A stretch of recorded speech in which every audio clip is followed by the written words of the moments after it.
What's up, YouTube? How's it going out there? We got Cajun, we got Lisa Ann, and Small Town.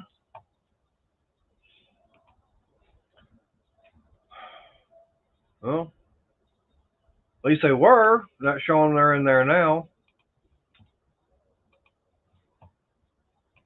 Oh. Thank you, Brandon, for that nice compliment.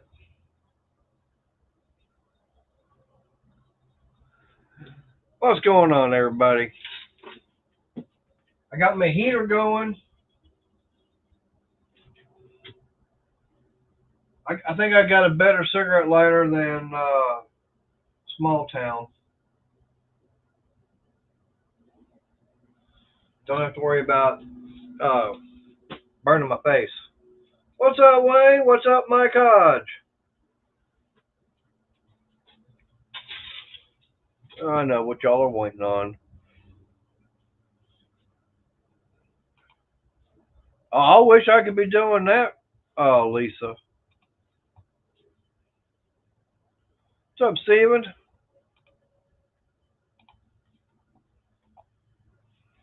All right, I got the link out there. Who wants to jump in here?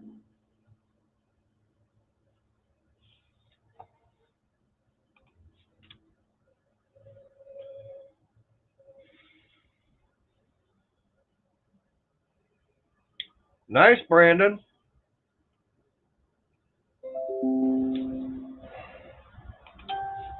I mean, that's not too bad. What all do you have to do to them? Oh, we got Cajun coming in. What's up, Cajun? What's up, Mater? How's it going this chilly Monday? Not bad. I'm staying warm. Yeah, you mentioned you got your heater on in there, so I don't blame you. Hey, everybody in chat. Adam, Steve, Redline just pops in. Yeah, I got Brandon, Lisa. I got the Coleman stove lit. Oh, okay. Yeah, I was like, that's my heater. Is that the one with the white gas and the pump, or the propane? Yep. No, okay. It's the pump. Yep. I mean, I could run the propane one, but them cylinders cost too much. It costs too much to run it, and I can actually run this thing longer on one tank of the white fuel and have as much heat. Damn it. Yep. Uh-oh. I got my coffee being delivered. After spilling about half of it. There's over half of it still in there. Well, that was the damn it because I was spilling it. Oh. Now, the wait staff is bringing me dinner. Hey, at least you got it brought out to you instead of being told, get in here and get your food. Yeah. Hi, guys. And Giles in the chat. Hey, where's Michael? Go get him. Well, we'll put like this, guys. I ordered something. All right, I'm going back in the house. All right. Go. Ordered something this weekend, and gonna have a different style heating or heater for out here in the garage.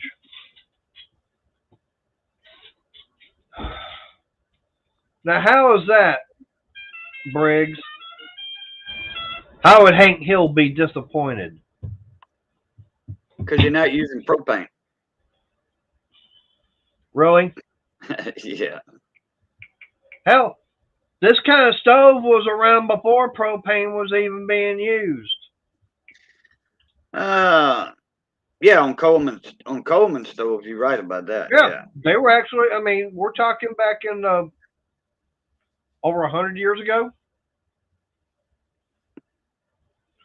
That's how long it's been that this has actually been out.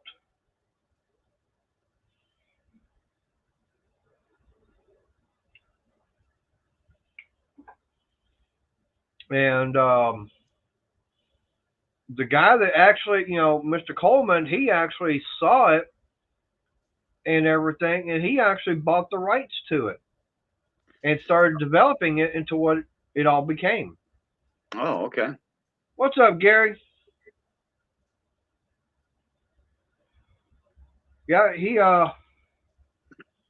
actually, like I say, I did the research on it, and uh he actually bought the rights and everything, the patent, and he was actually going around and selling them himself.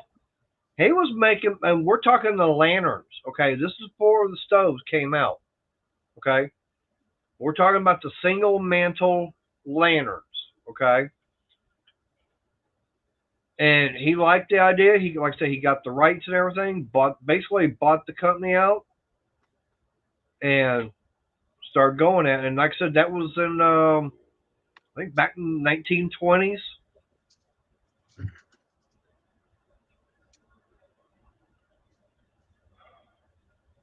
Yeah, Coleman stove's been up for quite some time. Yep.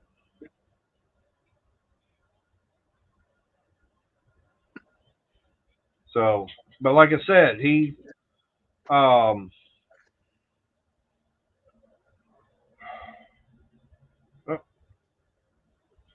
like I said, he wound up getting it and said, "Yep."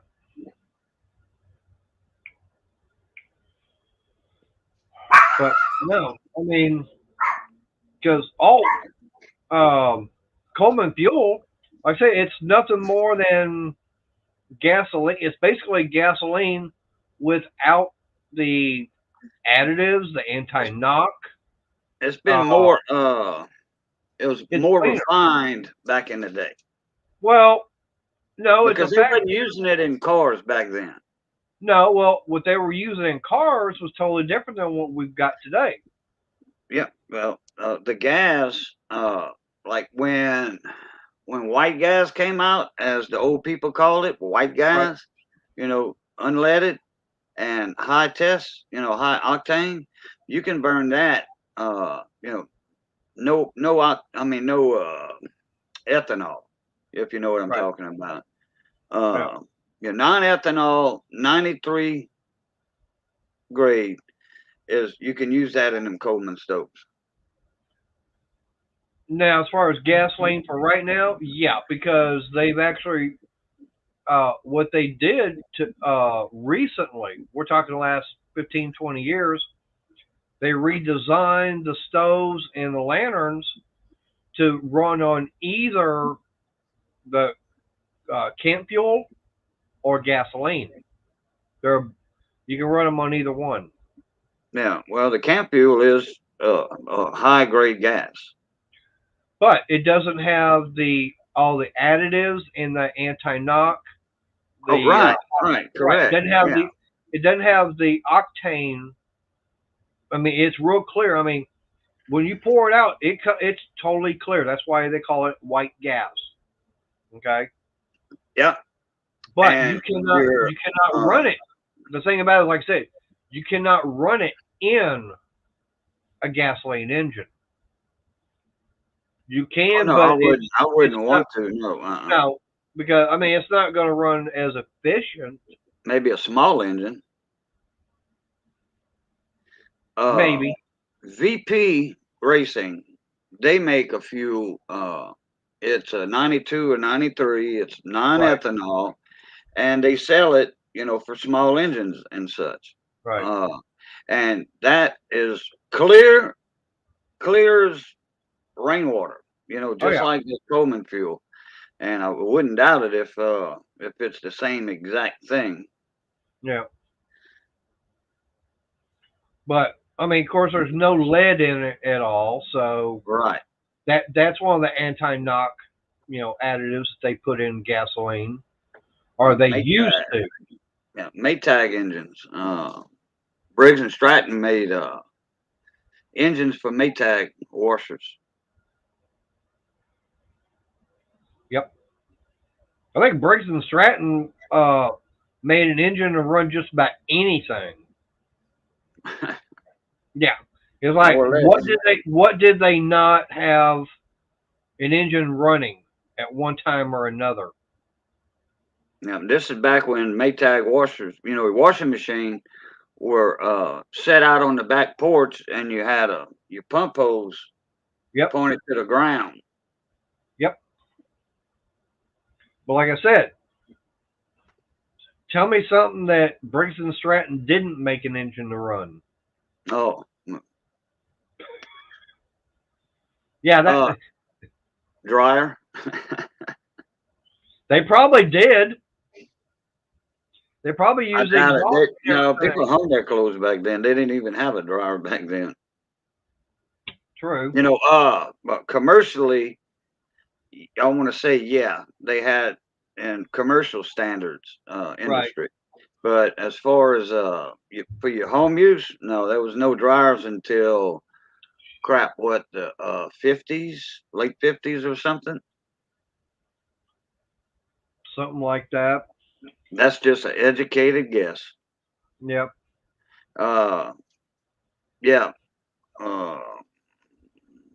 Wayne said, yeah, lead was a lubricant. Yep. Yeah, but like I said, they put the lead in there, like they said, as a lubricant.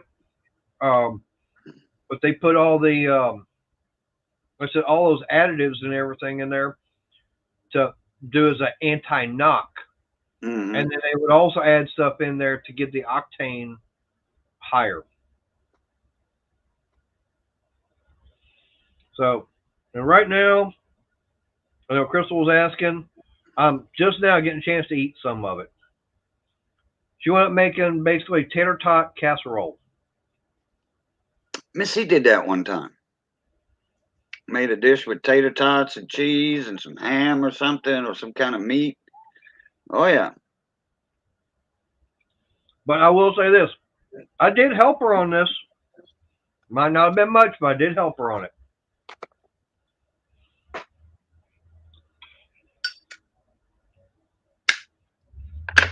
Yeah, Gary, it's not bad.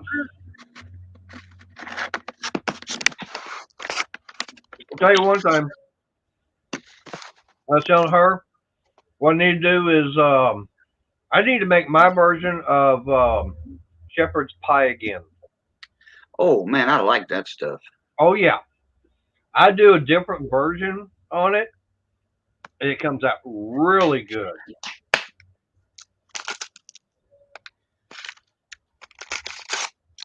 I'd make a good cooking video. Mm-hmm. Yeah. Rachel Ray's got a good recipe for shepherd's pie. A little Louisiana Italian girl. Yep. I know who Rachel Ray is. I've seen her on some of her cooking shows. She's got a awesome recipe for shepherd's pie. Well, like I said, when I was working out at Scarborough, they used to make it and sell it in the restaurant. And so I tried it one time, and I never had it before. I was like, okay, this is good. And then I went going to the Cheesecake Factory. Oh my God, you're talking about a place that's got some damn good cheesecake. But that place is not cheap. But their portion of the shepherd's pie is big. Okay.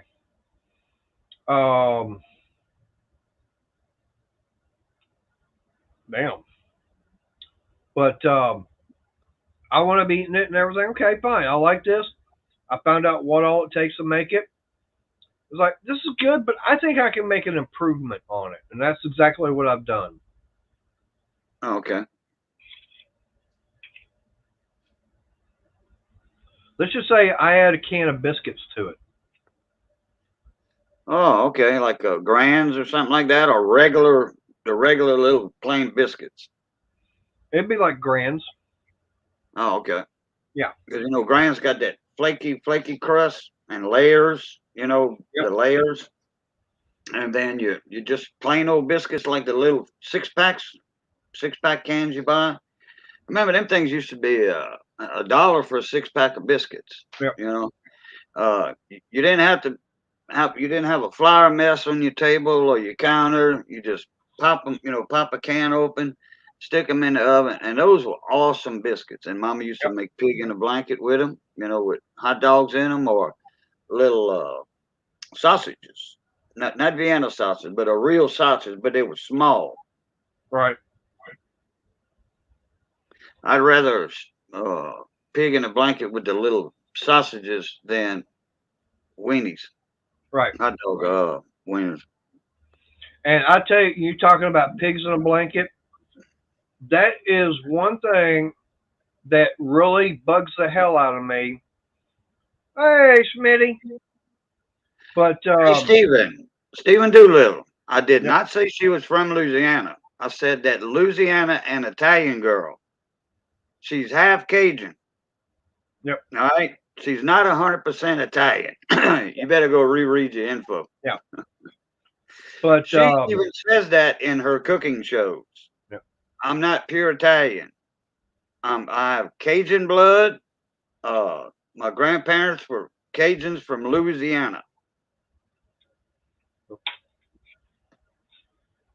But one thing that I cannot stand is going into a donut shop and they say that, they show on the menu and everything that they have kolaches.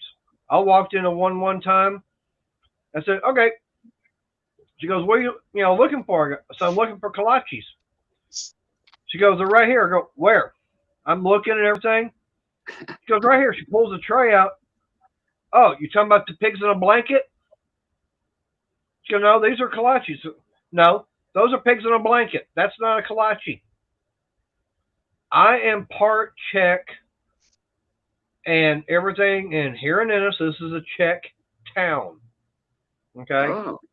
And we have the kolache depot here in town, which they make kolaches. Okay? Kolache is a sweet bread that's in a square that in the very center of it, they wind up putting fruit, cream cheese, stuff like that. Okay? It's all with the sweet bread, kind of like a Hawaiian roll, but similar to that.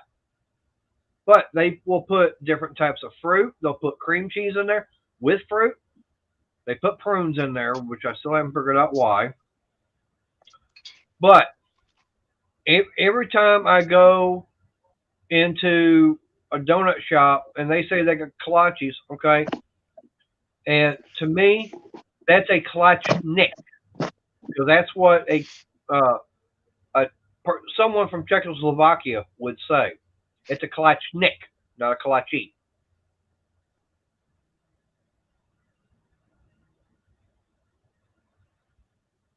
They sell kolaches like that down here, but they're big. They're not small. Okay, now you're talking about as far as how? You talking about like a pig in a blanket, or are you talking about an actual kolache? It's a sweet bread with a sausage inside of it. Okay, that's how they serve them down here too.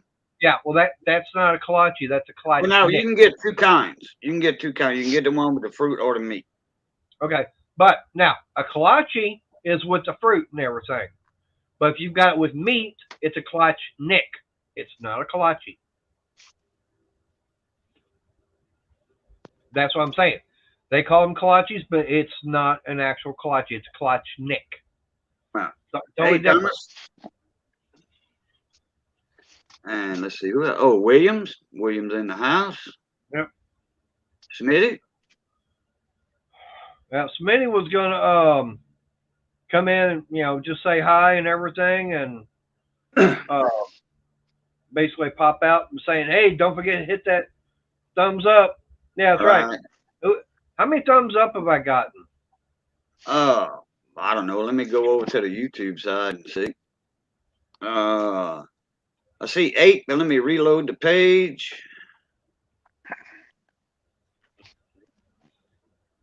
Huh. Yeah. I see 8. That's all I'm seeing is 8. Yeah, 8. All right. 11 watching, 8 thumbs up. Yep. All right. So who hadn't hit that thumbs up? I got 8 watching. Who hadn't hit the thumbs up for me? Probably Thomas Andrews. He keeps calling me an old man. Who you calling an old man? Hey, Thomas. Cajun and Mater are both older than me. So if I'm an old man, then what's that make them, an old fart? Yeah. Well, Briggs, hey, Popcorn fart. Dry as a popcorn fart. Briggs, you're not a spring chicken or a spring rooster anymore. 710's in the Hey, house. I would. Hey, Mater, I would want to be. What, you wouldn't want to be a spring rooster anymore? Hell no. Why not? Like I got a friend, because then I'd have to work all them years all over again that I've already worked. Yeah, but think about like this. If you were that young again, at least with everything you know now, it'd be coming in handy.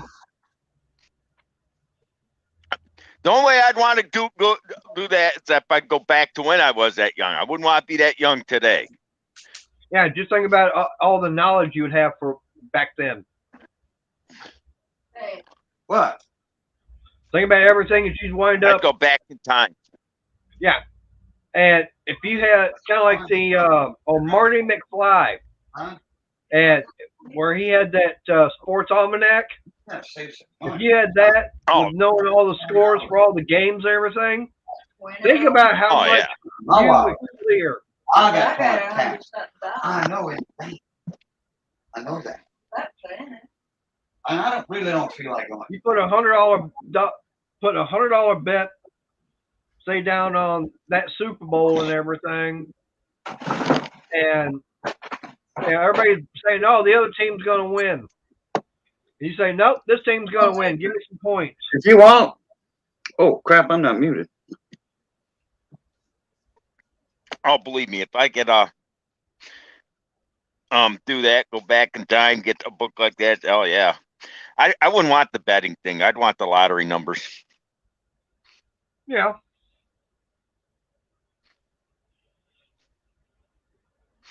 Well, I wouldn't mind investing in some of the companies that are like Microsoft, Apple, all those companies, all the big companies that were small back then are huge now. IBM. You might find this kind of funny, but you might find this hard to believe. I invested in a stock portfolio once when I was 18. A company near me called Corning Incorporated. I'm sure everybody's got Corelware and so on. Yeah. Used to have a set of a full table setting. The plates, the casserole things, the picture, you know, the little cream and sugar things. Yeah, I had the whole set when I first wedding. You can still buy them, but the point is, but anyways, they're in Corning, New York, just down the road from me. They're still, they sold their glass division. But anyways, they back in the late 80s, early 90s, they started getting into fiber optics. I started buying their stocks at $3 a share, like literally $3 a share. Yeah. Damn. And by 1995, I had I used to buy $100 worth a week. So you do the math. I had about 30 grand worth that I invested back in the early 90s. And that's how I made a lot of my money. I sold, they skyrocketed to $400 a share when they went into fiber optic. Wow. Damn. You still got shares though, don't you? Hell no. You sold all of that? I sold every one of them. Oh. Now you can buy Corning stock for less than $40 a share now. Oh, really? Yeah, Well, they skyrocket up to $400 a share at the beginning of fiber optic, and I sold them for $400 a share, and I bought. So you do the math. well, yeah, I know you made basically a lot of money, but why did their shares drop to $3 again or $4 again? And if they in the fiber, they dropped over because the company it's hard to explain. you've heard about. I don't know if you ever heard of Amory Houghton. No, never. Amory Houghton used to be our Congress. Amory Houghton was the company. They were the name of the family, the Houghton family. They were senators. There's a couple of them were senators in Congress. But anyways, they're the ones that actually ran the company. And there was Amory Houghton and his brother Jamie Houghton. Well, Amory Houghton just dropped out of the company and decided to run for Congress. He was our congressman for a number of years. Then his brother Jamie took over. His brother Jamie got to be about 65, 66. He was a millionaire already. He says, I'm tired of this. I'm going to retire. So he sold it. They bought it, and they named another guy chairman of the president, and Jamie Hope became chairman of the board. And then he finally gradually just became like consultant, and he was retired, living on his boat and all this. Well, this new guy decided the board of directors gave him a contract of I can't remember how many millions of dollars. You know how it goes. They get and basically he started running the company in the ground. One thing led to another. They went and he almost put them out of business and then they tried selling it to a Japanese firm. Well, the Houghton family still owned a majority of it. Jamie Houghton came out of retirement saying, "You ain't selling our company that our family's built for generations to the Japanese." And this guy was ready to do it, and they had to fire him. But the only way they could fire him was to give him pay out his contract. His contract said they had to pay him like $80 or $90 million, to buy this guy out, who was in his late 50s, early 60s at that point. So they gave him his $70, $80 million, whatever the hell, bought him out. Well, when they did that, they almost dwindled the company's money by buying this damn idiot out. Damn. You see what I mean? They just emptied their cash flow.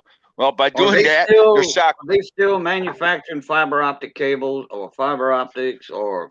I don't know if they are or not. No dishware. Yes, no, they sold that. They had to sell. He caught that president. I can't remember his name, but actually cost them their fiber optic, their dishes. They sold their dishes to a company called World Kitchen, and World Kitchen still runs their plant in Corning.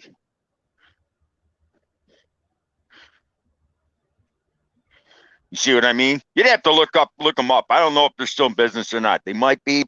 Possibly they ain't though. I'm guessing they're not. I know that Corningware is still around. As far it's not made by Corning Incorporated. It's made by World Kitchen. They sold it. They just keep their name on their plates. It's called Corelware. Not Corningware. It's Corel. But they sold their name and everything. But I don't know. Corning Inc. is still in business, yes. But I don't know if they sell do fiber optics. They do everything else. They're just they've gone beyond glass. They per se. I mean, they but the point is they make catalytic converters for diesel trucks now, Wow. Oh yeah. But the point is their stock literally plummeted from I think it went from 475 to 490 and then it went down 3 points here, 3 points there, $3 here. The guy was running my stockbroker local said, you might want to dump this while you can. And he said, and he told me, and he showed me what's going on in the news and that. And someone offered me full stock price. I sold it. 3 days later, it went from $400 a share to $200 a share. And then next thing you know, it was down below 100. Damn. So I got out when I could. Yeah, you took all their money. That's why. I didn't think. Hello, Lorna. It was a joke. I know that. I got a big chunk of money off them. I ain't gonna lie. Yep. All right, Gary.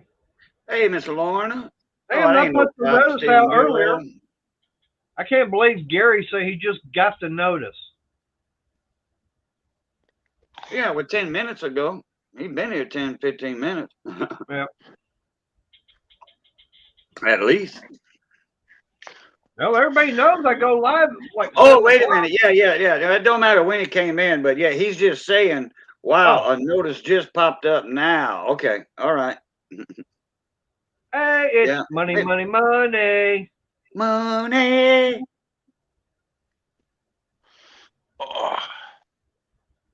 But I need to get a little clip of that song, Money. I need to get a little clip or something. or Yep. something. And then, when he pops up, I just have it on a little recorder or something, and I could play it. Money, money, money. And then, that's it. That way, no copyright or nothing like that. Boy, Jimmy C was live last night, and he was doing some late last night, and he was playing some music. He said, "Man, oh yeah, all this is non-copyrighted, all that, it's a pay for play and all this bull butter and everything." Well, his video got deleted, got interrupted, deleted by what was it? AMG or MGD or some, I forget the three initials. They got him for playing copyrighted content. Damn. They shut his video down. Just that one video. Right. I don't know if they killed him in live, and I don't think they killed him in midstream. I think they got it right after he, an hour or so after. Right. Next time I see Jimmy, I'll ask him, "Did you get cut out midstream for that?" Yep. Because he was playing some songs, but you could tell they weren't the original songs. Yeah, it's so crazy. Because a lot of singers they'll do 2 or 3 takes on a song, and they pick the best one out. The producers will say, "Okay, this one's better than these 2. We'll put this one on the label, copyright that," because there are you can tell the little bitty ways of not being that song you were raised up with. You know what I mean? Right. Oh yeah. Someone sang a song on someone's live stream a couple months ago. I can't remember who it was. Live stream it was, but they sang part of like Bob Dylan's "Lay Lady Lay," and they copyright him. Wow. Damn. He was just singing it. Yeah. That music or just no? He was just singing it like blah blah, just himself. Well, I got a friend of mine, Dimebag Darren Lowe, 710 knows him. He's a karaoke DJ, a regular DJ. He's a musician also. He's a bassist, a guitar player, what have you. But he's also makes a side money karaoke DJ up in Canada. And he goes live. He was live last night, or right now, I think. But I don't know if he's doing his karaoke, though. It's a little early for that at a ballroom. Right. But he's got all these songs that all non-copyrighted. And it's not, there's no words in it. It's just the music. And then the words on the monitor that the person reads, Right. And he doesn't get copyright strikes on that because everything's non-copyrighted. Well, I know that, for karaoke, you can get by with stuff like that because it's, you're actually. Some people don't get by with it. Right. It's just, I don't know if it's the copyright infringement on their particular song or what. No idea. But once you buy a karaoke CD, say from Walmart, a karaoke CD with, say 20 songs on it, and that's where you karaoke DJs get the music from or they order it, but it's not copyrighted, that stuff. Now, do you know the only movie that can be shown that has no copyright to it at all? Wait, repeat that. I was typing. Go ahead. There's a movie out there that you can show it. If I want to, I could show it on my stream. Crap. I wouldn't get a hit on it because there's no copyright for it. I wouldn't even want to guess. 10 Commandments? Nope. Is it about that old like that? Maybe a little bit older. It's black and white. That's all I can say. Wizard of Oz? Nope. Wizard of Oz was in color. No, originally it wasn't. Yeah, originally it wasn't. They did the beginning and end of the movie but they had it where it was all in color. The rest of it was all in color, and they did that on purpose. What? The movie you're talking about that's non-copyrighted? Yep. No, I'm talking about Wizard of Oz. Oh, because I remember watching it when I was young, and that movie came out in the 30s, Right. and it wasn't no color back then. They enhanced them when they remastered it. They colored it in. A buddy of mine helped to do that. Now they wound up. That movie was shot. Wizard of Oz was shot in color. Really? Yeah. Oh, but it wasn't shown in color. Right. I mean, of course, back then most people didn't have color TVs. Yeah. Okay. All right. I got you. I'm picking up what you're laying down. Right. Okay. Let me try to think. Okay. What era? The 40s? The movie you're talking about? Hang on. Let me. Yeah, it's in the 40s. Okay. Well, On with the Wind. that's Nope. well. That's a good answer though. I mean, that Yep. was a good one. I don't know. Ben-Hur, maybe. How popular is the movie? It's very popular. Very popular. That's Oh, why I okay. figured Gone with the Wind. Yeah. Nope. That or Ten Commandments. Ben-Hur. Let me think here.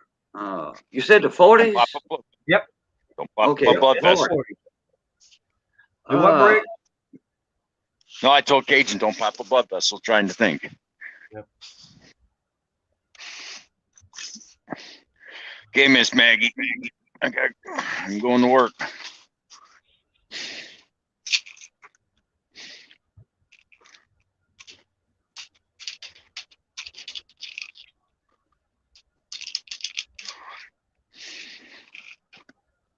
You got any other ideas, Briggs? I'm thinking. Is it a Western movie? Okay. No. Money said It's a Wonderful Life. Correct. Okay. That. Yep. Okay. Now, I was trying to think of the speaking old. of Wonderful Life, it's funny. Jimmy Stewart was a brigadier general. Actually, most people don't realize he was. Yep. That's true. Yeah, It's a Wonderful Life is not owned by anybody.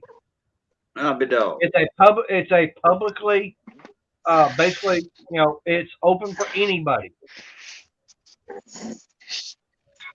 Nobody owns the rights to it at all. Oh, Steven, yeah, I saw that comment. No biggie, don't worry about it. You just didn't know. Yep. As you can tell, Crystal's on my laptop.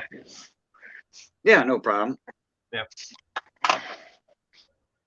Yeah, I figured that out the first comment she made when after she brought you your coffee, and Yep. then you popped in. Well, your channel name popped in, and I knew it was her. Put it that Yep. way. Yeah. She's in there on my laptop. She was actually saying, I'll probably do it, on the laptop and everything. But, I can't have a cigarette in the house. And the problem with that laptop is the camera sucks on it, unless I go get another one. And on top of that, the more people I get up in panel, the slower it wants to work. Mine don't give me. My laptop doesn't do that. I can get 8, 9. Well, I don't like more than 6 people. Okay, me and 5. All right. Right. I don't. Even though I can put 10, I will not put more than me and 5 others unless it's like Mix Moores pops in, Right. or Bruce Pender, one of the big dog small engine channels. They'll come in my live streams Right. a lot of times, and that's the only way I'll do the extra ones like that. Because what it does, if somebody's in the panel with the iPhone, more than that causes their audio to mess up. For some reason, Right. the iPhones do that. Like David Carlisle. Right. He'll come Right. in my panel when I start. But if we fill up, then his iPad, it messes with his audio, his hearing part of it. Right. If he Well, for talks, me, it's fine. right. It doesn't mess with that. It interferes with his hearing audio. Right. And even with headphones, no headphones, all that. The iPhones are bad for that. Well, I know for me on that laptop, it was so bad that if I got in someone's panel and there was 5 people, it just could not process everything, and I never have been able to figure out why. It's supposed to be a good laptop, that's why I got it, but now I with this new computer I've got, I've had I think 7 or 8 people in on it, and not a single problem. And yeah, money. I hope it comes out negative on that test.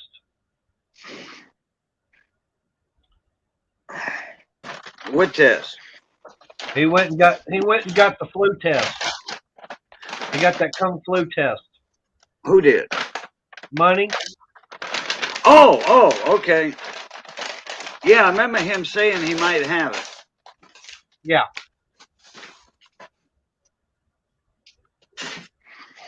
But yeah, of course that's I don't say that. I say the kung flu because that's all it is. Yeah, I call it Kung Fu Fooey. Yeah, I just call it Kung Fu Fluey. You know. Yeah, I just call it kung flu because that's basically it's a form of the Chinese flu. That's all it is. Yeah, And, I just say Kung Fu Fooey that way. Yeah. Those algorithms, YouTube, it won't pick that up. Right.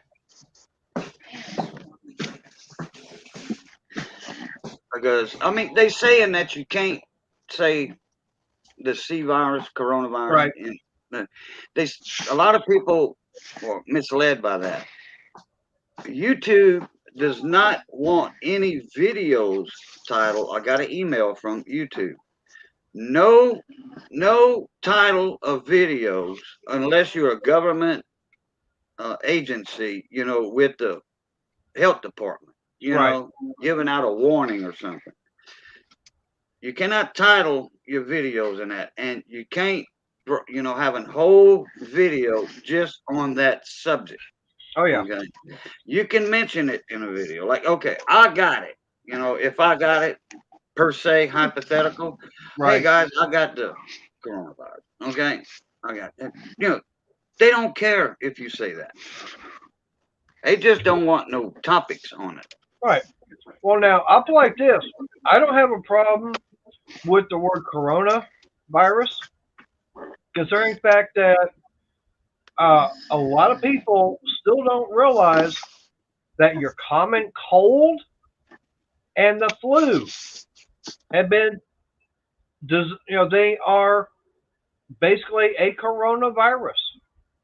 And the CDC has said that for how many years? I mean, yeah. Oh, yeah. That's why it's Corona 19. Right. Yeah. Man, Briggs dropped out. Oh, he's going to work. Yeah. But I mean, that's the thing. I mean, all this is nothing more than, to me, it's nothing more than just another variant of the flu or pneumonia, or any kind of a I mean, yeah, you'll have a bronchial infection. That's all it is. And 710, no, don't need that to be up there. Don't need that. I'm gonna. No, that's acceptable. I still don't. That's one word I still don't want being up there. Oh, okay. I'm sorry, 710, but yeah, I wound up taking that out because, like I said, that's the one word no. To me, that's one of the words that's a no for me. I don't want. Well, you got about 10 of them to do that with then, unless they take them down themselves. Yeah, I know. But well, I said 710. That's why I call it the Kung Flu.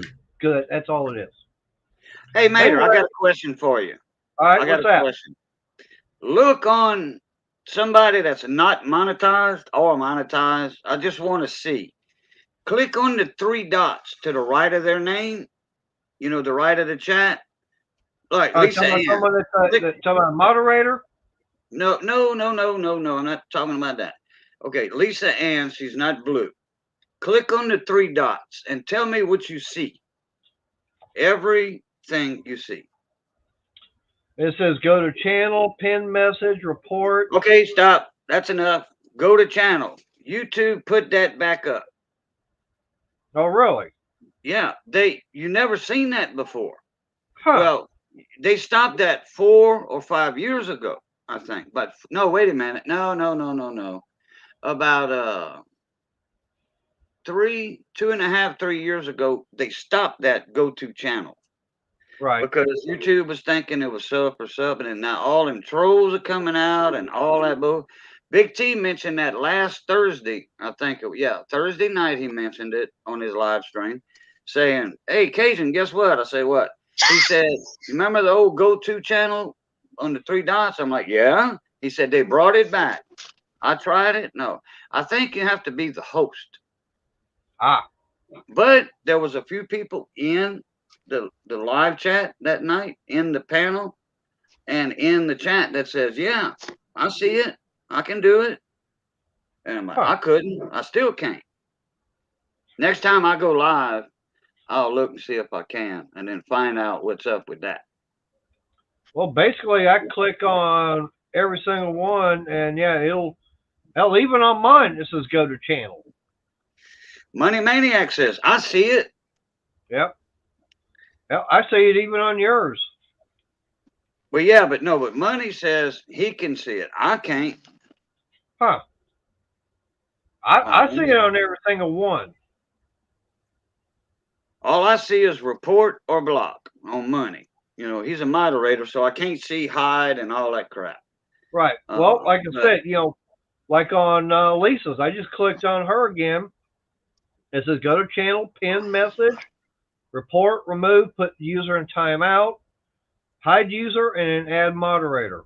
Yeah, but that was the first one. Is the one I was concerned with. Go to channel. I can't see it. I don't know why. Huh. Well, maybe it's just maybe because after I go live. Just me. Maybe I'll go live for the first time, and I'll see it. Then I'll probably see it again after that. Right. Maybe, I don't know. That's just a guess.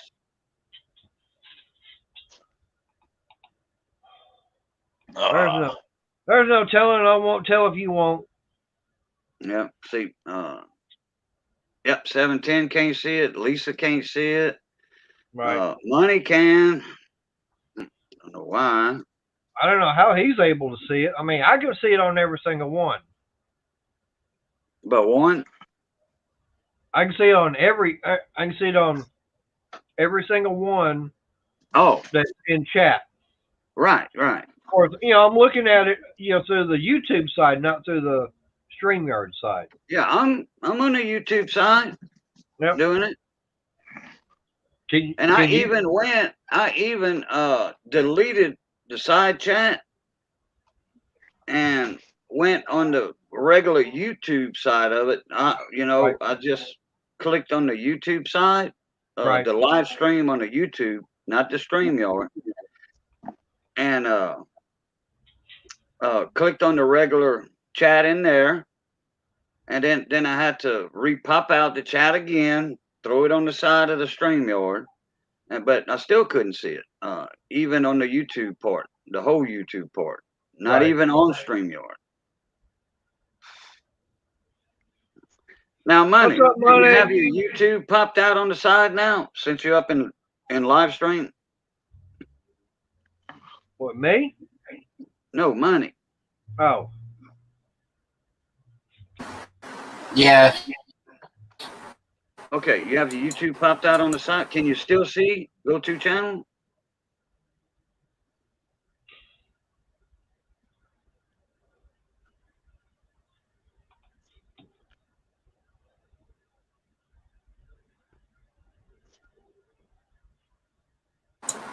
Yeah, I still can go to the channel. I can go to anybody's channel.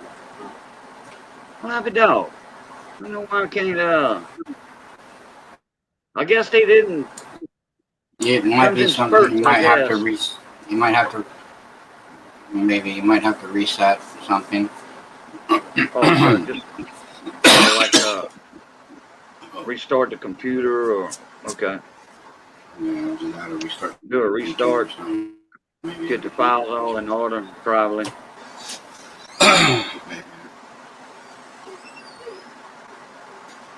Damn. I'm looking over here on that website. It says money's here. It's like, yeah. Let me go look at some of these. And I'm looking at something on here. I'm going, wow. It says Cape Liberty bus $50. Capped. That's capped. Capped. Not Okay. That's probably how they Whatever. spelled it, though. That's how they spelled it, probably. C-A-P-E-D instead of P-P. What? C-A-P-P-E-D. Anyways, there's 7 of them.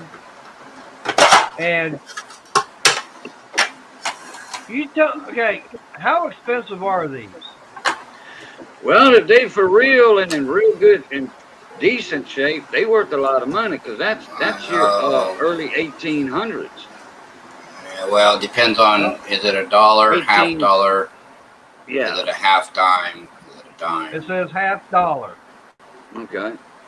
Okay, so that would have it would have .50 with a C on it if it was real. First of all, depending on the year. I would imagine. Correct.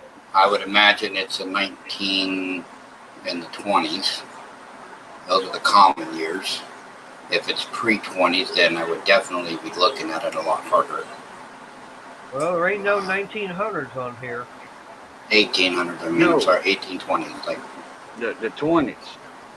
you get the little one tonight. Well, how about 1818, 1819? They got one that's a 29. Then they got a 30, 32. Crystals in the 34, basement, yeah. and 35. Okay, so the 18 and the 19 are 18 and the 19 are worth looking at. The other ones, I mean, if you're getting, you know, if you can get into it. Well, if you're freezing in the basement, sweetie, just come out here to the garage. I got the heater going. Yeah. And all I'm seeing is a little circle going. Yeah. Her devices are not connected yet. Yes, Stephen Doolittle. I actually saw that video, commented on that video, replied back to Gary on that video, and me and him had a chit chat on that video. Yes, I've seen the video, and I'm very impressed with this. I'm very impressed with his kids. 2 days ago. They had a coin show. Redline Gary took his boys, and they got like 5 ounces of silver. They got a slab panda, and they got a bunch of stuff. Yeah, but where was the coin show at? Where they went? I don't know. Wherever around him. I told him to go to coinzip.com and find a nearer show to you guys. All right, money. So price on these $50 then. It all depends on condition. If they're pocket coins, stuff like that, 10 to 15 a piece. And now if they've got detail and they've got some markings on them, you can put those in a fine category. If you can start seeing the face, you can start seeing really good details on the shield, then you start talking about XF to AU. Now, if it looks like it's never been touched in the world, that's MS, and those prices will skyrocket quick. Oh, right. yeah. It really depends on how worn the coins are when you start talking dates of that nature. Yeah. Every grade goes in after fine, the VF, XF, and each little the points. You know, like you have your different VF Right. numbers. That makes a little difference too, But once you go up that whole grade, you know, from VF to XF, some of those coins they double actually from VF to XF. They'll double or triple in price. Well, all I know is that the bid right now, $550. Hey, Miss Money. No, that was my nephew, Kiki. Or no, nephew Kiki. That's the daughter. That was Sean. Oh, okay. Well, I was Mark going is to say older brother. Kiki, but I said, well, it might be Mrs. Money. Oh, Miss Money's sitting next to me because she just woke up and eating now. Oh, there's Miss Now Money. they got Oh, all right, hi. Money. They got 1858 O seated Liberty $half. Oh, okay, Rayline. That's cool, dude. There's an 1843 O $half.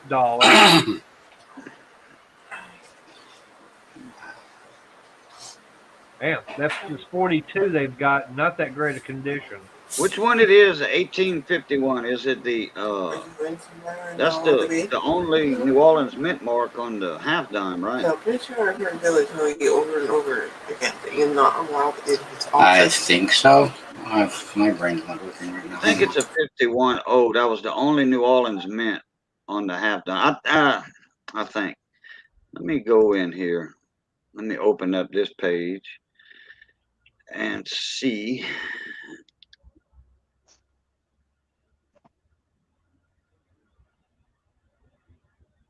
Let that catch up.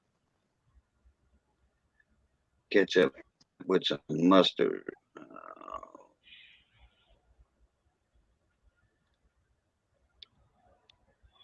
Huh. Now that I've never seen before. Booker T. Washington $half. Oh yeah, that's a commemorative. Oh, is it? Yeah. Booker T. 19. Washington. Like, Yeah, those are pretty. Well, Those are popular. The way with everything not going on, that might be valuable someday. Okay, it's not the half dime. Crap, what was it I saw? We were talking about it last week.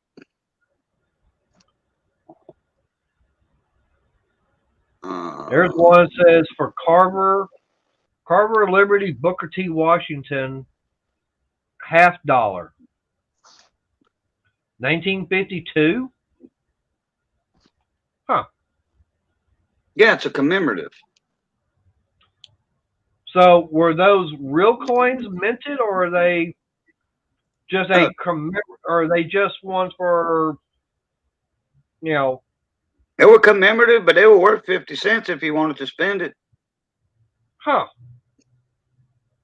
So what are they worth? Are they worth anything really? When you get some fine specimens, yeah.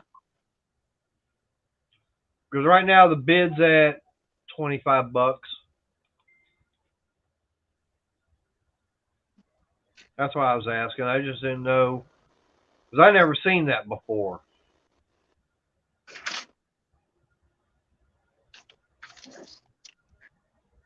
Wow. 1921 Kilby Bibb Alabama Centennial $half. Yep. You had a lot of commemoratives and $half back then. A lot of commemoratives. There's a Colombian $half. Yep. Christopher Columbus. Yep. Huh.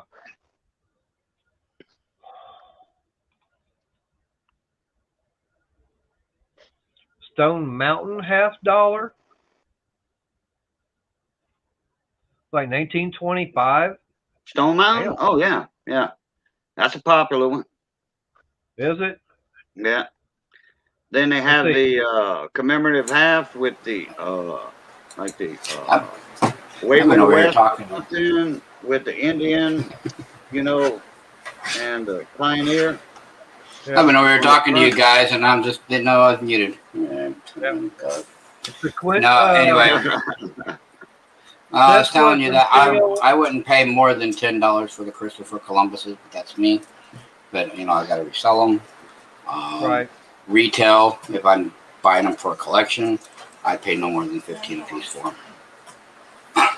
That's just me because they're so common. I can get a bucket full of those things without even. What about Stone Mountain $half? That one's a little harder to come by, but still, no. When you get into half dollars, it almost takes really a certain collector to get with those. And Redline Gary, give me a minute. I'm going to go back to a website. I found your Sonic coin. Unfortunately, it's not with my wholesaler. It's on a website, and I got to make sure I find the right website so I can get the link to you. Damn. A 2-cent piece. Oh yeah, those are. Oh yeah, I was just over at Big T's auction, and he was selling 2-cent pieces for $7.50 a piece. I believe it. For how much? $7.50 a piece. Oh, this is a 1875 S. Oh, his were 1850s.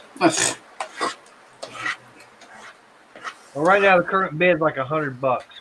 Oh, they're freaking pretty. That thing better have never been touched by human hands ever for that price. Oh no, you can definitely see it's worn. Yeah, they did.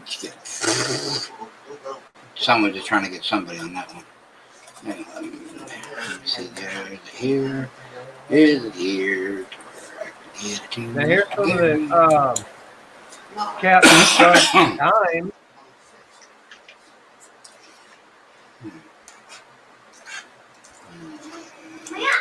Now those were more being dimes. Yes and no. Different years, yes. A lot of them. Yeah. Dimes are collectible for sure.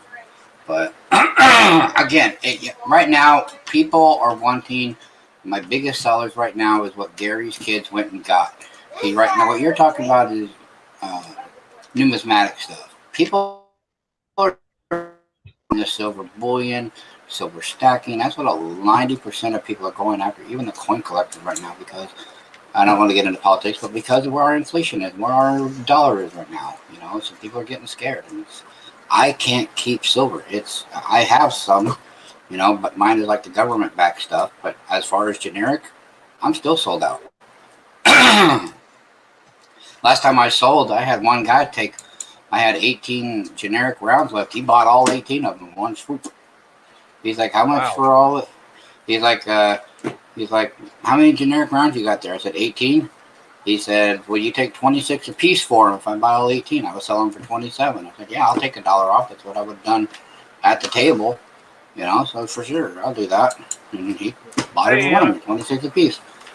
So I've got to go buy more generic silver. Problem is, trying to get it. I can get it, but even my wholesalers, they've got other people other than just me that are wanting the same thing. So by the time I can get there, after being sick, I can't get any because they're already gone to other people.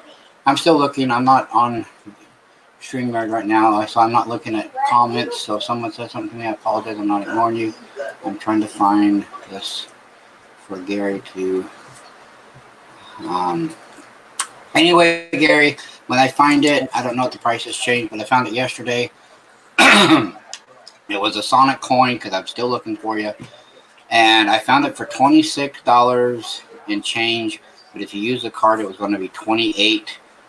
But you have to spend over $200 to get free shipping.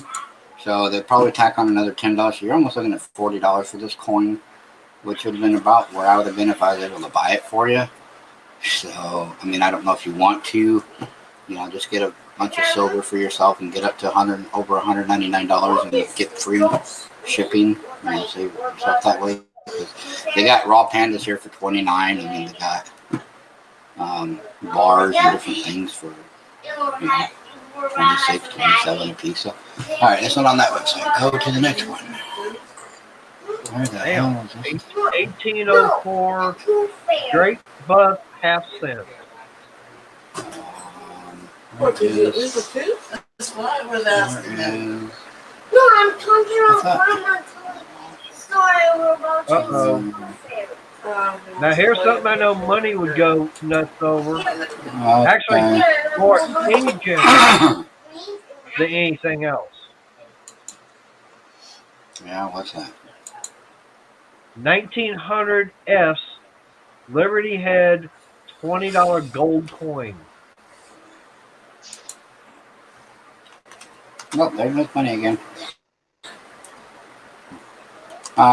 They have generics on here, Gary. Let me see. In stock. Yeah, those are double eagles, Mater. What the date was? 1900. Okay. I always try to have stuff for the. Right. I got 1893 Liberty had $10 gold coin. Come on, thank you. 1886 S Liberty $5 gold coin. Damn. 1880 S Liberty $5 coin. 1836 Classic Head $5 gold coin. At 1907, they have different varieties of them. What, the which one? The 1907 Double Eagle, the $20 one. Oh, it's 1900. Oh, 1900. I thought you said 07. No, 1900 S. Oh, okay. That's me, Mater. Can you put it up real quick for me? No. You can put it on your. I want to show So Gary. All right. Yeah. Gary, this is what I found for you. I don't know if it's the one you're looking at. It's the 30th anniversary. For credit card or PayPal, you're looking at $32.64 a piece. And that's before shipping. So you'd probably be looking at over 40 unless you bought a Sonic this the side. If you Hedgehog do coin.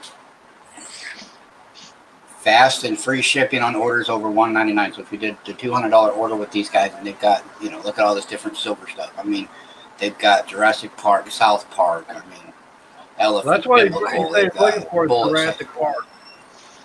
Well, yeah, this is. And this site I would definitely recommend because there's Disney, Pac-Man, Marvel, Peanuts. I mean, this is definitely one that I would definitely recommend for you to check out. They even have gold if you ever want to get into gold, like the Mantle thing. They do have other stuff like round and bar coppers, jewelry. So, I mean, there's plenty here. But atmex.com, and I just went into available products, and that's what it is. That's the only Sonic coin that I can find. That's what the back of it looks like right there. And that's a whole tube of them if you wanted. What is that? 2, 4, 6, 8, 10. That's 20 of them, so that'd be 20 ounces. So that's what you're looking at. In the SD Bullion had a big deal going on last week. SD Bullion, yeah, I don't know if it's still going on. Now Atmex is having deals like last minute before Christmas, but I think they're dealing more on gold. They even have currency. Like if you guys ever get into currency, like the African notes, if you ever get into the Hawaii notes, the fractional currency, I don't even know if you boys would be into this. Is this something worth collecting? There's this stuff right here. This fractional notes. This is the 10 cent. This is the what? 20 cent? Oh, this is a 3 cent. So that's something worth collecting too, and that's about the actual size. They're really small. Oh yeah, the stamp coins. I mean stamp dollars. Yeah, the fractional. Well, they call them fractional currency. You're talking about stamps. The ones you're talking about are they started off as stamps, which are these guys. No, I'm talking about when you had one of them. A lot of people would get them because back then a stamp was 3 cents. 3 cents, yeah. That's why they. Stamp. That's it. The nickname is a stamp note. Right. It didn't say stamp on it or whatever. It's just stamp for 3 cents. So they started making those. This now for me, this price, $1,700 for this is not bad. Oh boy! I can get this graded, and I could double that. I could probably double that up. I'm surprised they still have some in stock. $1,700 is not.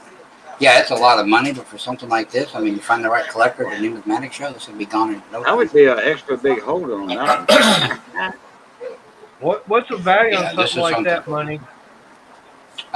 This they have it pretty much at retail at But it would really depend on condition. You see how when I got it magnified up here where it's cut, it's not going to get a perfect grade because back then they did this by hand. That's why it looks wavy. How they cut it. There was no machine cut.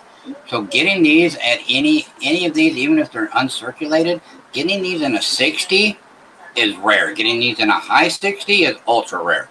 Most of these you find in the 40s and 50s, and those would still bring in $2,500 more for something of this nature.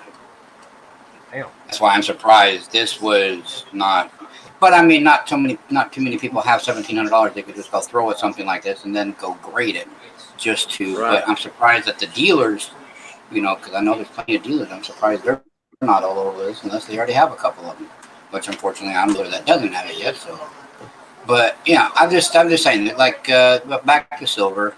There's just silver dollars, America the Beautiful, the 5-ounce stuff. They even have stuff from the Maple Leaves, Royal Canadian Mint.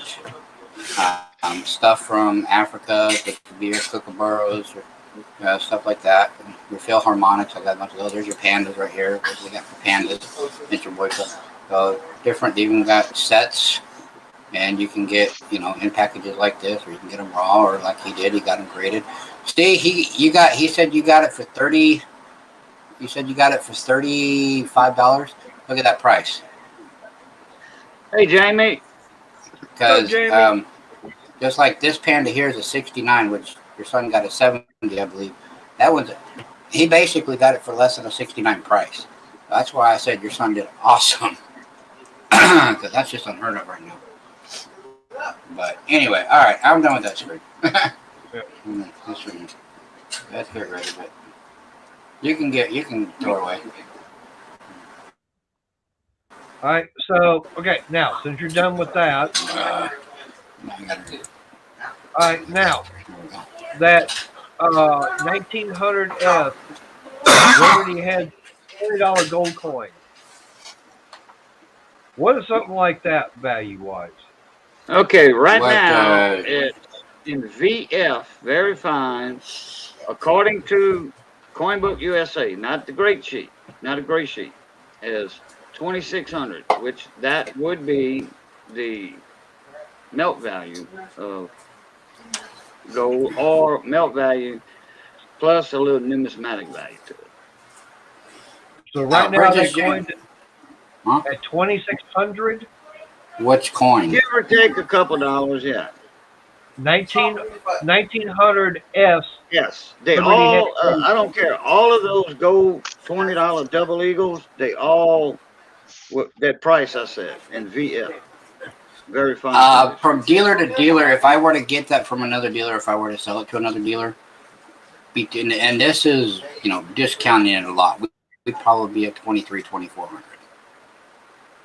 and that's discounting it a lot. But we're still, even on that discount, we're still $600 over spot, because on those double eagles are getting harder to get a hold of, and dealers are willing to pay up on them, but to resell them, they're also having some. So what you're saying is getting them for $2,500 to $2,600 is not bad. Right. So basically, what you're saying is I should put a bid on it. Well, you got some money to spend.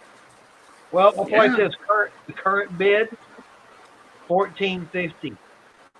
Okay, that's gonna definitely go up, because that's gonna go up by another grand. That's below spot. You could even put a spot price on that right now, and it's going to shoot up another $200 or $300 above that. Yeah. And spot just $1,790 or something. I would check that box saying, track it, keep an eye on it. They'll send you notifications or whatever. And an email, hey, somebody just bid on this or what have you. But what condition? I mean, what does it look like to you, Mater? Most of those are in a fairly decent condition. Most of those, because they wasn't used a whole lot. Mater, does that website that you're on, does it, the title of it start with an H? Nope. Okay. No, there's a lady was talking. I had her in my car last week, and she was telling me about a website where, because I told her about the business that she finds precious metals and everything, and she said there's 3 websites she looks at, and one of them I knew started with an H. I didn't really hear the other 2. So, and I wasn't even asked. She just said, "That's where I go to get my stuff." And I'm like, "Well, make sure you trust who you're getting it from before." I see some people out there selling some fake stuff, so you gotta be careful. But now you got to consider, Mater, you got all them real high damn fees that you pay into for some reason that I don't see, because it's not heritage, it's not stacks and bars, it's not Great what's the other collections. one? Great collections. Collection. Yeah, I mean those they have a small fee like for the seller. Okay, doesn't get hit hard, but the buyer is the one that's paying them high fees. Buyer's like premium. with that $100 bill, yeah, buyer's fee. So they I don't know, that's a little pricey. Like when you got that $100 bill for that cheap, that was a lot of buyer's fees you had on that thing. And then sky high. Well, I know the shipping was insured and all that. Yeah, that's a good thing. Well, now this one here. Okay, now I'll play like this. I'm looking at an 1893 Liberty Head $10 gold coin, and to me, be a ½ ounce. Now this one here, it definitely is in better shape than the 1900. Right. Because I can actually, in this one, I can actually still read Liberty in the head band. Oh, and the other one you couldn't? No, and the other one I couldn't. Oh, yeah, let me go back and look at that other one. Oh, and Joey can yeah, I don't know if that 1900, okay, the cornet heads, I don't know if that's a high point engraving, the Liberty on it. Money would know better than me, more than likely. But some of those coins, it depends on the designer. And I forgot who designed those cornet heads, those double eagles. I forget the designer on those. I don't remember. Like if Barber had Charles E. Barber had anything to do with it, guess what? The Liberty would be the first thing to go. In the headband. Your coronet heads, your crowns, whatever you want to call them, are a high point. Your Liberties are a high point. Your Eagle's wings are going to be a high point. Those are the first 3 things you're going to look at. Just like with the Morgan, you're going to look behind the ear, you're going to look at the hair, you're going to look at the head, you're going to look at the cheek. Well, same thing with the double eagle. You're going to look at the Liberty, the crown. You're going to look at the stars on the back. You're going to look at the Eagle's wings. Stars. Yeah, the wings, and then the beads on top of the Liberty, on the headband Liberty, the headdress, tiara, whatever you call it. Those beads above the Liberty are high points also.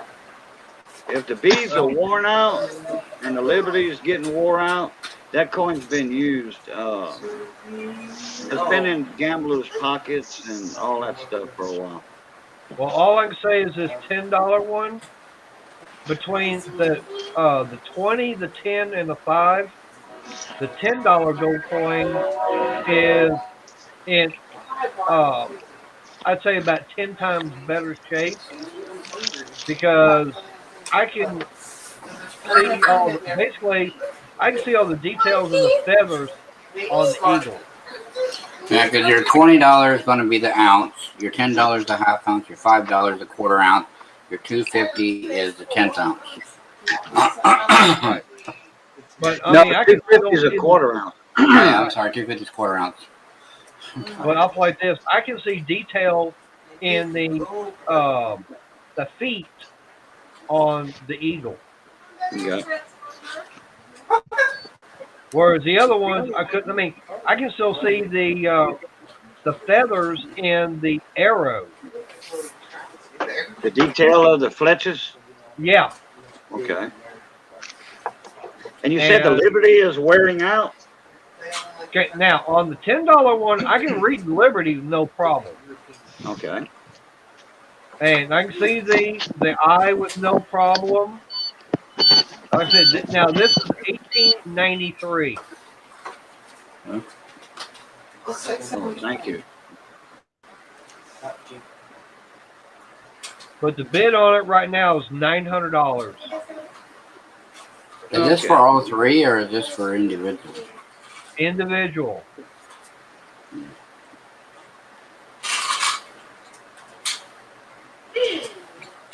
Okay, what year is the what year is the $10 one?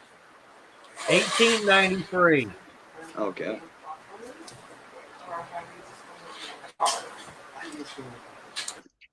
Okay, that's a cornet head.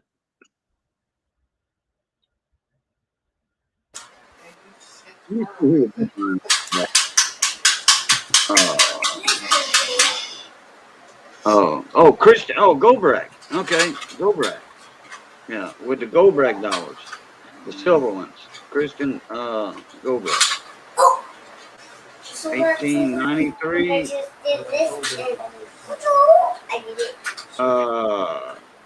Oh. Give me the money, 17. I'll do it. 1893. Oh. No, 1893 Philly. I'll start made her off. Oh, Philly. Wow, they made 1850. I mean, 1.8 million of those. And all of those prices are about the same. You're looking at Philly, $1,200. So what's this? VF, 20.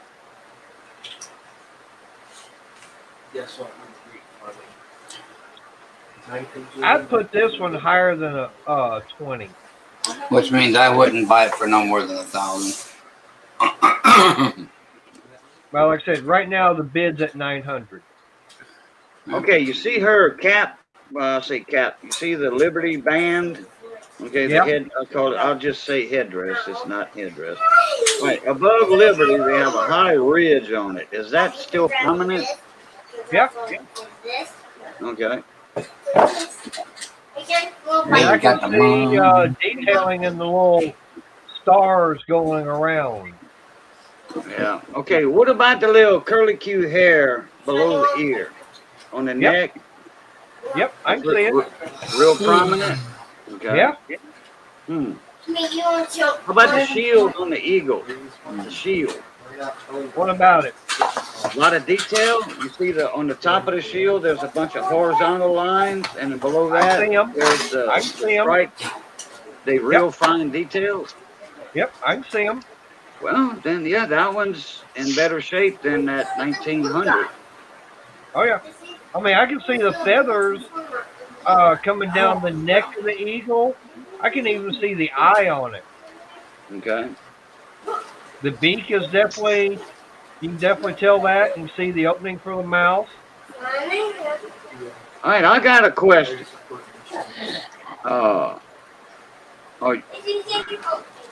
Is it the auction house you buying from? Is it a reputable auction house, or are you buying from the person selling it itself?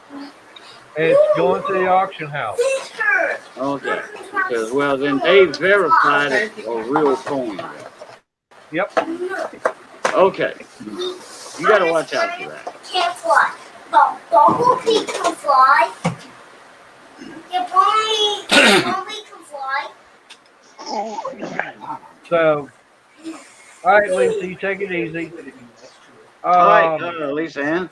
I don't know why she's leaving early like that. It's not even what 6 o'clock her time, 6:20. No, Mike, I'm not rich. Sure you are. Buy it in Christmas presents. If everybody sends me $1, I'll buy it. I don't know if you're buying that to resell it or just to keep it for yourself. Yes. To me, I'd be getting it kind of like that $100 bill as an investment. And I would be going for some gold on APMEX, like Money was showing you earlier. Which those Eagle gold coins, they hold a numismatic value too, Right. you know. But if you just wanted to go, get you some gold at spots, FD Bullion or Atmex. You know, Money said they got a deal on gold right now with Atmex. Right. So if you want just the numismatic, you know, That's coin collecting value, that's my lead. Oh, that's okay. good. So That's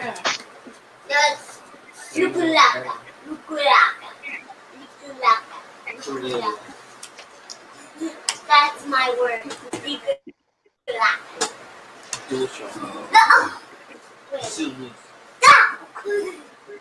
no, you got, is that your nephew in the background, Money?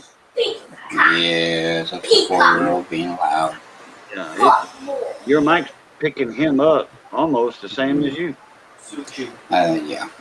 He's Well, not that's far good. from you then. He's now about 8 feet from you. My guess.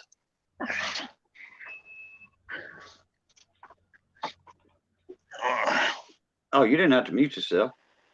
Ah, come on, you stupid dolly. Crystal said he's under orders to buy me yarn.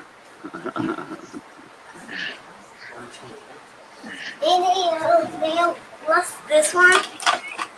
No, but that. I don't know. Thank you. I believe I found a bone marrow donor, but he's in California. He wants me to pay him for his bone marrow. For prison. I thought that was Tell him to get illegal. there where the sun don't shine. I thought that was illegal. I don't know if it's illegal or not, but I ain't gonna pay him. Damn, I just found a GI note. So maybe this says you in here to get that penny.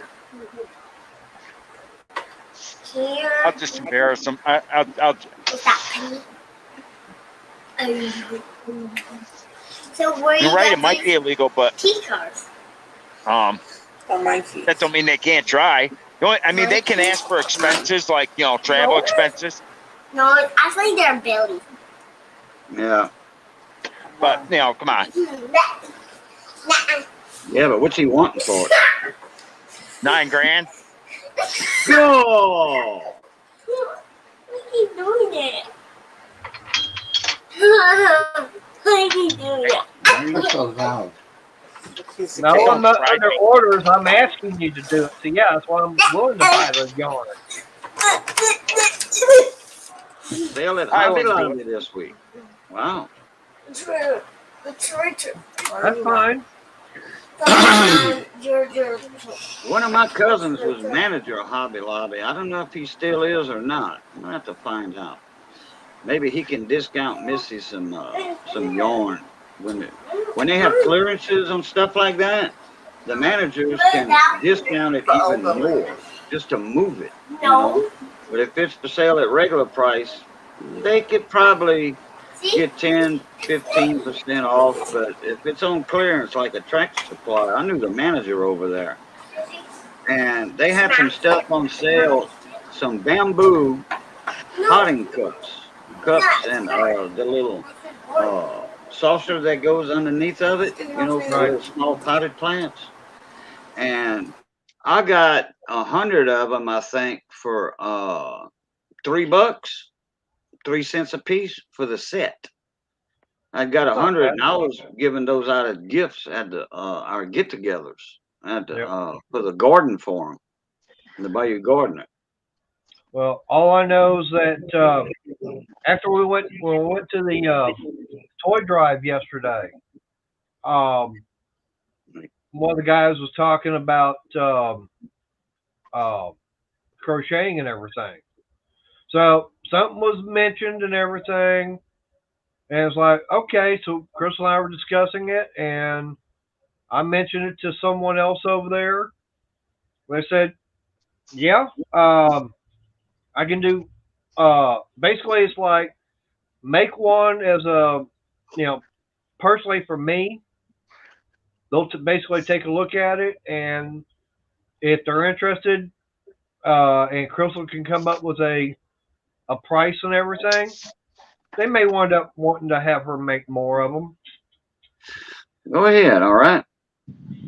and that way she can sell them to make a little bit of money.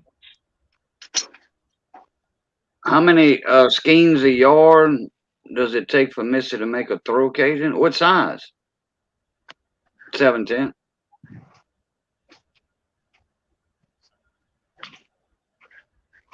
I forget what it took Missy to make that one for that auction for Flipside.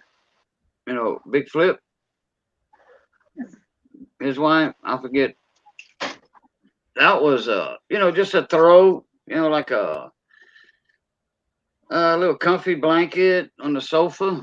You know, it wasn't no big blanket. It was a throw, enough to cover a body. You know. Oh, a large. Okay, what do you mean by large? Give me the dimensions and I'll ask Missy. Large would probably be like a 6x8, I'm thinking, or a 4x6, something like that. I would say, probably you said it right the first time. Probably 6x7, 6x8, something like that, to make it, you know, uniform size. I know Miss Crystal can answer that question, and it depends on which stitch you're using too. Yeah. You know, because there's so many different stitches that makes the blanket a little thicker. You know, because a lot of crochet blankets they got holes in them. You know, it depends on your stitching. Yep. Money's Like if getting you throw a more crochet blanket over you, and it's got a bunch of holes in it where the cold air is passing through all that. Yeah, they my grandma did. She did all kinds. 6x8. Yeah. Later, I'm going to get off of here. I'm going to go take a bath. You getting that bored Why already? you leaving, Mike? It's not that I'm Tired? bored. I'm tired of feeling this way.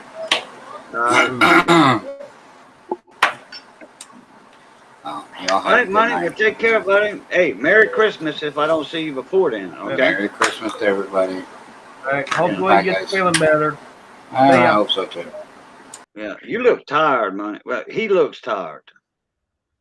Money looks tired.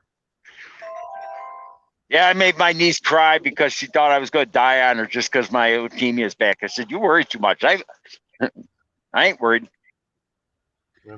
Let me see. Crystal said the blue one behind you, Mater. The blue one behind you took 2,000 yards. And this one's not that big, really. No, but look at the stitching on it, though. That's a lot of yarn in that. That's a lot of yarn.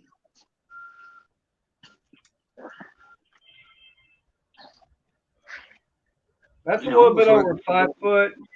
Almost looks like a Probably herringbone design. About 5x3. 5x3? Something like that. 5.5 by 3. So maybe, maybe. Yeah, it's definitely smaller than a 6x8 for sure. Okay. What's a jumbo yarn, Crystal, from Walmart? How many yards in that? I mean, I could probably look at one of Mrs. Skeens and tell you, but I don't know if she's got one right by her right now or not. On my little puppy dog lay right next to the heater, the gas heater. The red one's not on. The electrical one's not on, so she can't get in front of that one no more. We try not to use that 220 electric one. With the mayor, you don't like you watching your electric beater spin 90 miles an hour? Hell no. Just the way you said. I thought my light bill was going to go down, but we used that red heater for almost a damn month. And damn light bill came in $200. I'm like, oh, that red heater got to, fly. Go. That's one reason why I like having this little Coleman here, because I mean I'm feeling the cold and everything out here. It's helping, but not quite as much. Well, I got a little space heater. It's probably 16 inches wide, something like that, 15, 16 wide. And the burner on it's about a foot, 14 inches probably. There's no chimneys in it. You know, it's just the flame. The chimneys Right. we have. Oh crap! Train. Here comes Ed, the old tech guy. I can hear him. Uh-oh. I think I got a troll coming in here in the basement. Okay, I'll steal his laptop in order to come in. Ooh, that because wasn't way I that can wasn't Ed, the actually old tech talk. guy. That was his evil twin doing that horn. Okay. Okay, a regular skein of Red Heart, which I don't have handy, is 7 ounces and about 360 yards. And that's Hey, for Bachi. number 4, which is the most common around.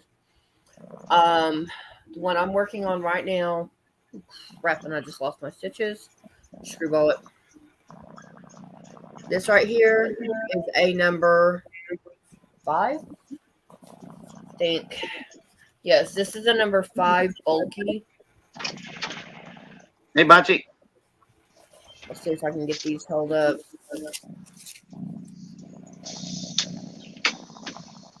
Okay.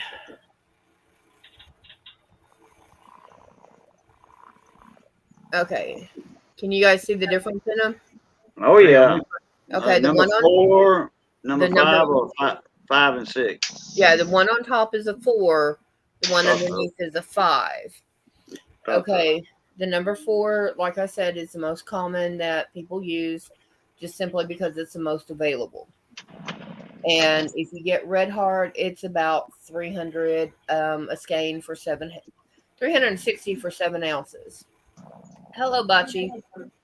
Now, the one I'm working with right now is the number 5, and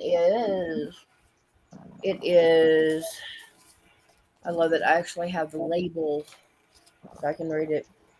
It is 7 ounces, and it is 218 yards. That's this multicolor that I started on last Wednesday. If you go up to a 6, it's going to go up. The size will stay about the same, but the yardage will go down. And Bachi is on point because she makes blankets for extra money. Bachi for 710. If you want a good blanket, she made one for Mark on Twisted V Twin. She made one for Sandy on Twisted V Twin, and she made one for Polar Bear Ed. To tell you what size. Ed is not a small man. He is comparable to me in size. She made him a blanket. And one of Tucker, I believe, is Mark's youngest son, said he wanted a Bachi blanket. And she quoted him $175. Yeah, but this is a baby. She quoted him was basically yarn, shipping, and about $20 extra. So now, if you can get a hold of Bachi, talk to her about making one. That'd be great. Yes, I know Bachi Red Heart. You don't like it, but like I said, it's the most readily available that most people use. I know you prefer the Karen, and I do too, but I'll work with what I got. And Red Heart seems to be quite a bit of my stash. So. And like I said, I know we're going to be going to Hobby Lobby to pick up the yarn that, yes, we're going to Hobby Lobby. And that's only because that the little project that I've gotten for her, she needs the yarn. Yeah, this, there it is. This yellow is not the color that would be pretty much approved for what he's wanting, because this is called daffodil yellow. Yeah. See, Bachi's in there telling you, and Bachi quote a price on that 6x8 to one of the 6x8s, that'll weigh 710, can know what that would normally cost someone, because I've never priced anything that I sell. Yeah, that's what I said. And there you go. Somebody needs to get Rachel Doreen out because she's putting up a dirty link.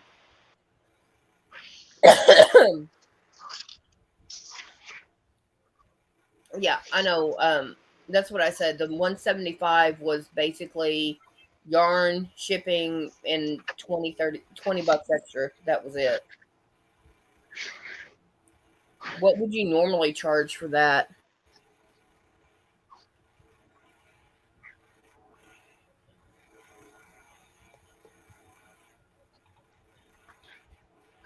Yeah, post the link again. I'll be right back. All right. Okay, it's not letting me go in and do anything because I don't have the YouTube side up. Yes, Bachi, the yarn is 30% off, which means this is the last yarn sale of the year. Yep. Well, Bocce, come on up. We'll all go. Pile in a truck. I know you like their Crafter's Secret. You want me to get you a few balls?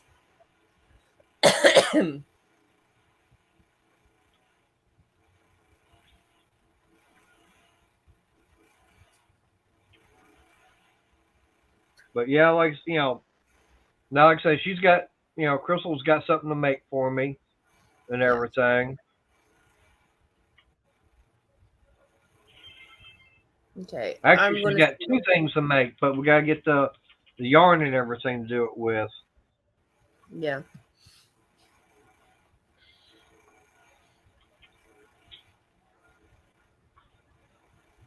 But yeah, because one of the colors I only have a little bit in scrap yarn, and it's the old Red Heart. And the older Red Heart is, the tougher and scratchier it is. So, ouch.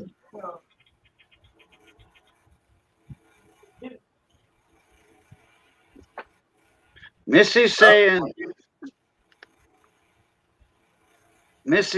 that this one right here, Red Heart. Yeah. Yep. I don't know if it's this blanket in the picture, but she says she can make a big blanket with this, a big throw, with 3 of these. Okay, but now that's Red Heart and Jumbo. Look right there under where it says Jumbo. Look at the yardage on it. Yeah, up 744 yards. Okay, that's because that one, what's the weight on that? How many ounces? 14. 14. Okay, so that's double what most people do. Okay. Okay. The 7 ounces is, like I said, it's about 360 yards.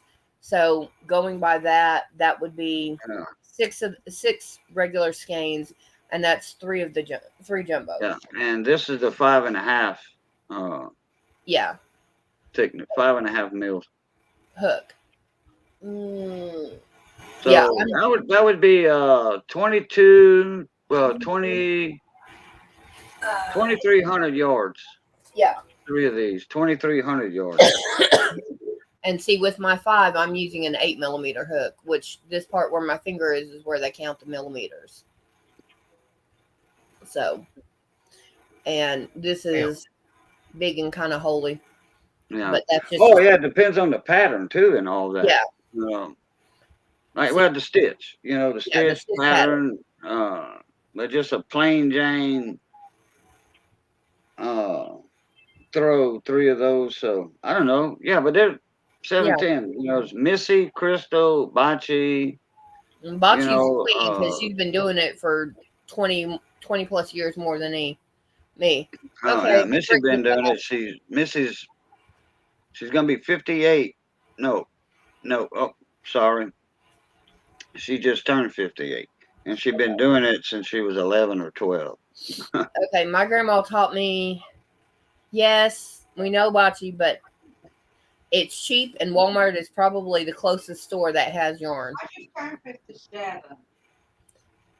I mean, 57. She's 57, not 58. I don't know why I have 58 on my mind. Because you want her closer to your age.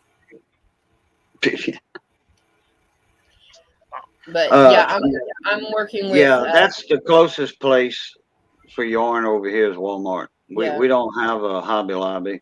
Small town, 10,000 people, and that's including the city limits. The city limits is out in the country on certain parts of town. Yeah, and the Walmart here is less than a half a mile. So I mean, that's just because it's right there. Yeah. And we got a Dollar Tree right in front of it, but. Yeah, but they don't have those big jumbo skeins neither at Dollar Tree. No. You're not gonna get 800 yards or 700 yards for $1. Hell, I got 8 totes of that yellow yarn, whatever kind of that crazy yarn. I got Katrina wants it all. Hell, I'll take it. Give it to her. You ain't gonna use it. No, I told her she got to pay the shipping. I ain't paying to ship it. I'll give her the yarn. I was going to say that. How much is shipping? Oh, I think she's going to buy one tote at a time. I haven't had, they told me $80 from the post office, and FedEx told me 48. I think I can do better at UPS. Yeah, UPS goes by weight. Yeah. Not by size. Yeah.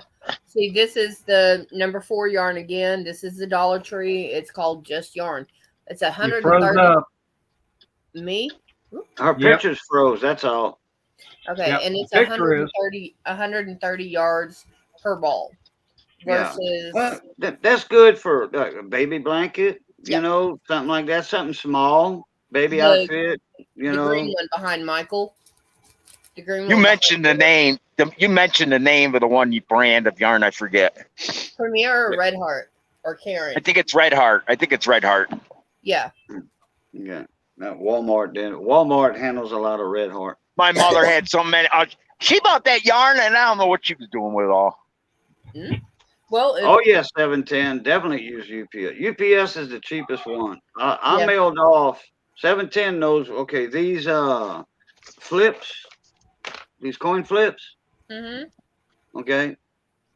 These guardhouse flips, coin flips. All right. Empty, not with no coins in them. There's 1,000 to a case. Yeah. And a buddy of mine ordered 10 cases. That was 32 pounds. And I think it cost me $26 for shipping. And it was a huge box, too. A huge box. And like $26, $27 to ship it all the way to the East Coast over there, North Carolina. Yep.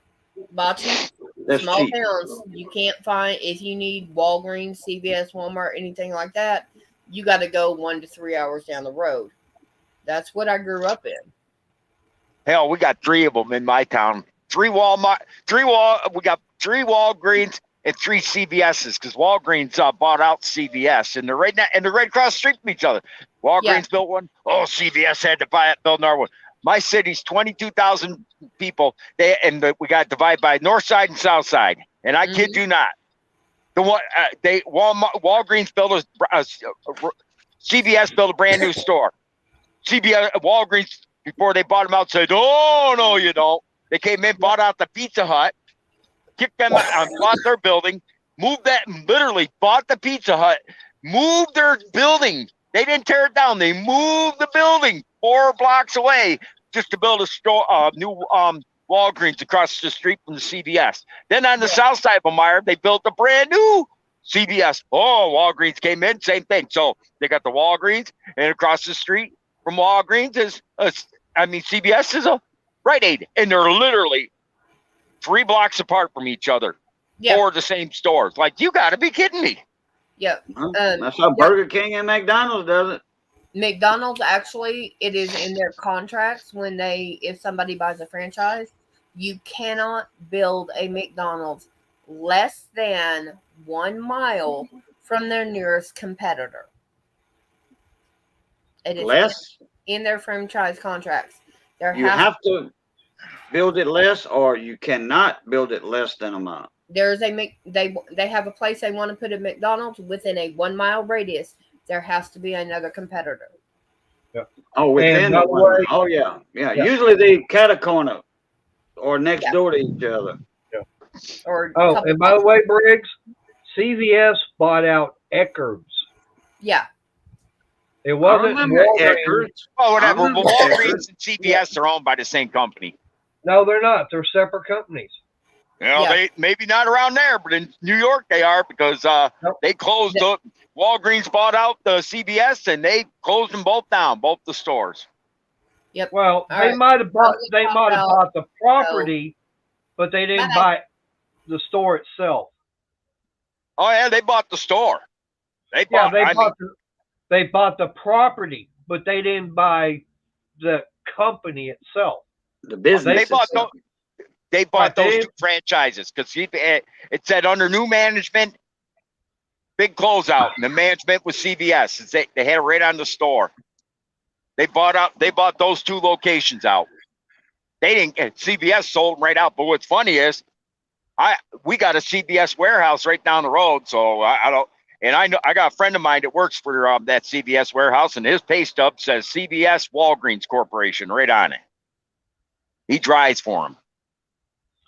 Well, maybe up there, but I don't know. Down here, we got a CVS distribution center here, and I used to work at it. And mine always said CVS on it. Oh yeah, And they then say over in CVS Walgreens. Waxahachie, yeah, but in Waxahachie is where the Walgreens DC is. They what's funny is those that CVS warehouse place, they got signs with their advertising for drivers. I told my boss, I said, you better ante up or I'll go down there. No. 25 an hour. Man, I thought you was making that or better now. Yep, I am. But it's Oh, nights okay. and that's days. Big Yeah, difference but in you, nights you're, and days. you're used to night driving though. You've been on that shift for how long now? Years? You never get used to it. You never get used to it. I do. I mean,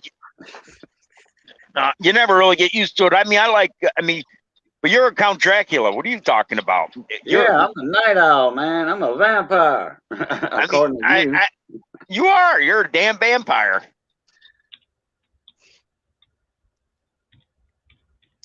But there's also a difference between you and me, though. You don't, like you said so yourself, you're basically retired almost. When I had my business hours, when I had my radio shop in Grostedt at Tiger Truck Stop, my business hours from 12 noon to 12 midnight. And sometimes Yeah. I was in there till 2 in the morning with truck drivers coming in with radios. There's a big difference between 12 noon to 12 midnight from 9, 10 o'clock like I am to 8, 9 o'clock in the morning. Because then when you get out, you go home, you walk the dog. I'm in bed by 10 o'clock in the morning at the latest. Hey, when I was hauling sugarcane, I had to be up at midnight, be at the shop with my loaded truck, check the oil, check the tire, warm up my truck because it's always in the fall and winter. You hauling sugarcane, and I was at the mill for 1:30. No. I'd wake up at 12 midnight. Sorry, I'd be at the shop 1:15 to 1:30. Checking my truck pre-trip, not the DOT required pre-trip, okay? Because and I would be at the mill for 2:30, the sugar mill, and then when they opened at 3, that gave us time to shoot the breeze. All the truck drivers shoot the breeze. I was always around 3rd, 4th, 5th in line. Then we unload, go back, get a load, come back to the mill, get another load, come back. And that was it for my day. At They tried firing one of our drivers. 3 in the afternoon, I was off and I was in the bed for 6 o'clock in the afternoon. 6 hours sleep, midnight, wake up, do it all. 90 days of that. 90 days of that.